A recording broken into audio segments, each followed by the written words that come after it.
کہ آج ہم یہ دیکھیں کہ ہم نے اپنی زندگی کو کس قدر قرآن کے سانچے میں ڈالا ہے۔ قرآن کا حکم کیا تھا؟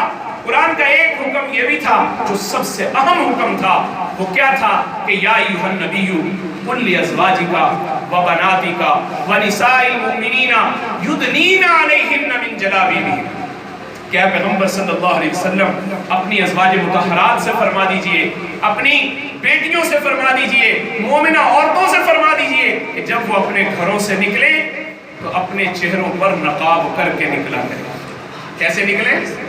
چہروں پر نقاب کر کے نکلیں۔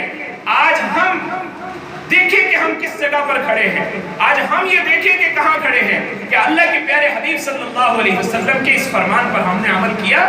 کیا ہم نے اللہ کے اس فرمان کو قبول کیا؟ کیا اللہ کے نبی صلی اللہ علیہ وسلم نے جو ہمارے لیے یہ ایک حکم اللہ سے لے کر ہمیں دیا، کیا ہم نے اس حکم کے اوپر عمل کیا ہے؟ 5 ہجری میں جب پردے کا حکم نازل ہوا، رات کو پردے کا حکم نازل ہوا، صبح کو خواتین مسجد کے اندر آئیں تو جن خواتین کو پتہ چل گیا کہ پردے کا حکم آ چکا ہے، ان خواتین نے پردہ کر کے مسجد کا رخ کیا، آ کر نماز ادا کی۔ ایک خاتون ایسی بھی تھی جنہوں نے پردہ نہیں کیا ہوا تھا، جب آ کر دیکھا تو ساری خواتین لپٹی پڑی ہیں پردے کے اندر، ساری خواتین لپٹی پڑی ہیں۔ وہ دیکھ کر حیران ہو گئی اور کہنے لگی کہ یہ تم نے کیوں اپنے آپ کو لپیٹا ہوا ہے؟ انہوں نے کہا تمہیں نہیں پتا، رات اللہ کا حکم آ چکا ہے، اللہ نے یہ حکم جاری کیا ہے کہ تم اپنے گھروں سے جب نکلو تو یوں بے حجاب ہو کر نہ نکلو بلکہ پردہ کر کے نکلا کرو۔ وہ خاتون، میں اس کی عظمت کو سلام پیش کرتا ہوں، اسی وقت وہیں پر بیٹھ گئی اور ایک بچے کو گھر میں روانہ کیا، جاؤ بیٹا گھر سے جا کر ایک چادر لے کے آؤ، میں یہاں سے نقاب کیے بنا نہیں جاؤں گی۔